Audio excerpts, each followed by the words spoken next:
Ma è quel giorno che si stato portare a Oderzo e venga prelevata il Pio X Sì. di notte, di mattina, come è stato? Ah, sta a dirmi l'orario. No, Ma vabbè. era presto. Presto. Sì. In quanti vegoi porta via? Tre. Tre. Sì, tre. Dopo quei che con papà Ariti e me. E si rivai al ponte sul Piave e come era la situazione? Ponte sul Piave non si poteva passare, ora siamo andati verso Sant'Andrà, mi pare.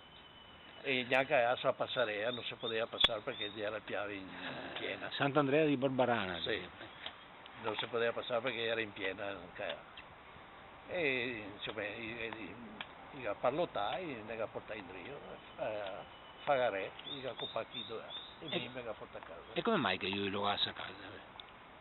Penso che mia mamma aveva tante persone per liberarmi, insomma, perché non era mai a casa, era o su un ufficio o su un altro o su che altro, perché diceva che ero giovane, che ero innocente, che qua e che là, insomma. Penso che sia stato tutto merito di mia mamma, ecco.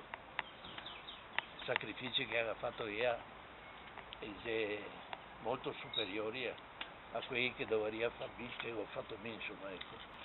Quindi era un senso di riconoscenza nei suoi confronti. Beh, oltre che essere mamma, con senso doppia vita, insomma, ecco. E io visto che li ha fatti fuori? No, perché mi sono fermato qua e ora andai dentro della stradea, ho sentito i colpi. Dentro di quale stradina? Una stradea che è un monumento sulla strada. Prima di arrivare a Fagarè a destra, che c'è un piccolo monumento, un ceppo, e te va dentro sarà 20 metri. E che era a Siesa, quindi... Sì, non te vedevi niente. E io sta sul camion. Mi ero già smontato anche a quelle ore, ma è il tenente che guidava che ha detto no, questo portevolo dentro perché bisogna interrogarlo ancora, perché trovare una scusa così, insomma, ma penso che perché lì mi ha più interrogato. La casca poi a Bea? E dentro di io cosa dicevo? Niente, ti si ormai rassicurato, si cosa da Rassegnato. si è rassegnato, ecco. Quando vi aveva fatto smontare, cosa aveva detto? Niente, cosa che dica? Che dica ori che cosa voglio dirgli? E che altri doti usati? Niente, neanche ori puariti.